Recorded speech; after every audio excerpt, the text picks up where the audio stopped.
Ladies and gentlemen, welcome back to the channel. I hope that you're having a wonderful one out there. Thank you so much for clicking on the video and stopping by. If it's your first time, don't make it your last. And if it's your last time, well, I appreciate you just clicking the video because it still helps me regardless.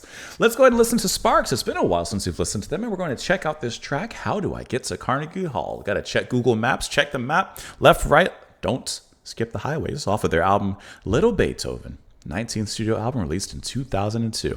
We're listening to this track because it was suggested and sponsored by Leo. Leo, thank you so much for the recommendation. Thank you so much for the support as well. And this track had also been suggested. Hold on, I got to pull up your names. It's loading right now. By at least the following Just in Time. You had mentioned this one. And Harry Palamanki. Thank you guys so much. And I think... No, you did not recommend this one. Okay, you as well. Guys, thank you so much for the recommendation. Let's go ahead and pop up the album, pop up the track. We'll discuss it a little bit after.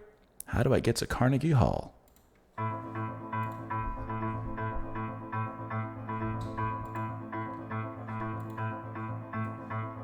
How do I get to Carnegie Hall? Came in. How do I get to Carnegie Hall? Carnegie Hall? How do I get to Carnegie Hall? How do I get to Carnegie Hall? Practice, man, practice. Practice, man, practice. Practice, man, practice. It's true. Practice, man, practice. How do I get to Carnegie Hall? Practice, man, practice. How do I get to Carnegie Hall? Practice, man, practice. To get yourself to Carnegie Hall. Practice, man, It's true. practice. How do I get to Carnegie Hall? Carnegie Hall, Carnegie Hall. Technical facility, old world sensibility.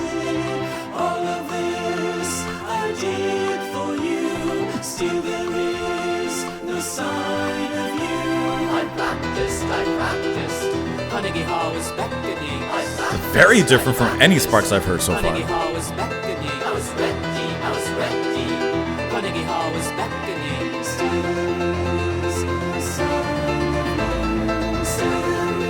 is a sign of you.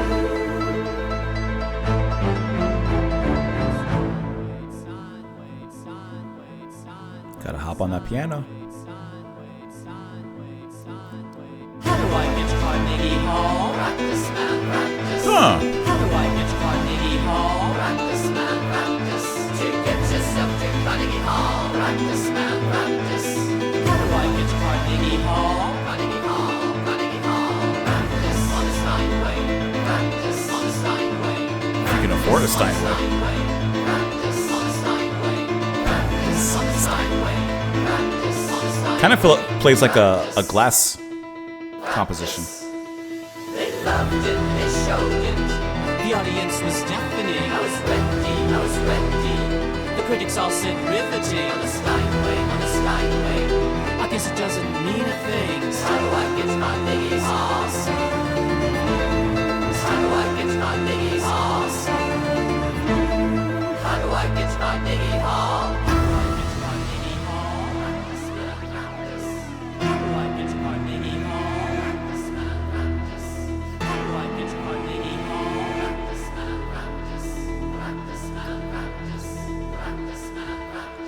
I practiced. I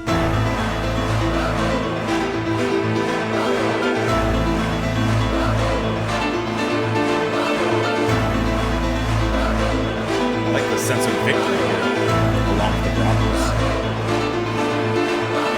How do I get to Carnegie Hall? Practice, man, practice. How do I get to Carnegie Hall? Practice, man, practice. How do I get to Carnegie Hall? It don't mean a thing. How do I get to Carnegie Hall? How do I get to Carnegie Hall? How do I get to Carnegie Hall? How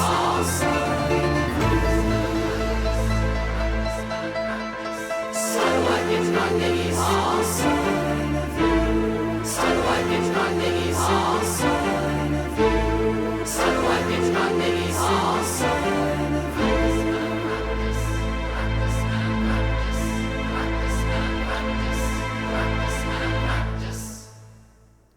You know, I haven't covered like a ton of Sparks, but coming to my house and then just a couple tracks here and there. But it's like every time I listen to a track from a different album or like a different era of the band, I'm getting something completely different. Lil Beethoven, this track. I'm going to research really quick because one, this is completely different from anything I've ever heard from them, stylistically and in every possible way.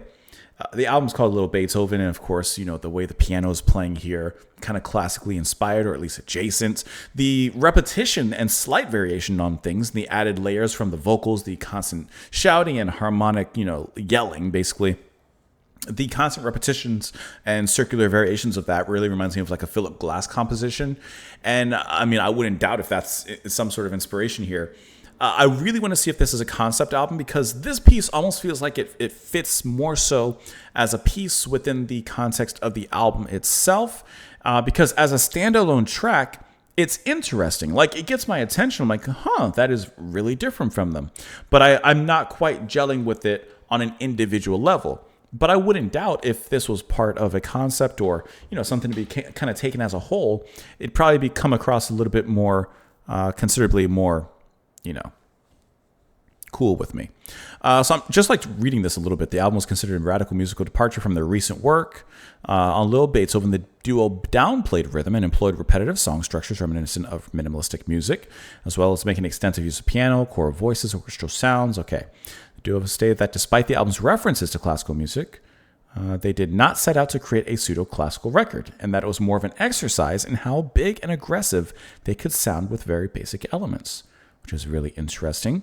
So is there a concept or a story or, you know, I guess in a sense, there's a musical theme in the album, but I'm just curious if there's a story to it or something like that. I had never even heard of this album, Balls, okay, from them. Let's see. Recording. Self-produced by the duo. They refrained from using drum loops and samples. Mail said, or stated, they packed about 5 years worth of work into 1 year and that there were a lot of dark alleys and false starts during the recording, which they attributed to having no pre-written material prior to entering the studio. Described by the band themselves as a career-defining opus, it saw the duo moving to a more orchestral sound with a heavy reliance on repetitive lyrics and piano lines, right? Which we definitely heard, reminiscent of John Adams and Steve Reich. I have not heard of John Adams. Opening track, The Rhythm Thief. Let's see.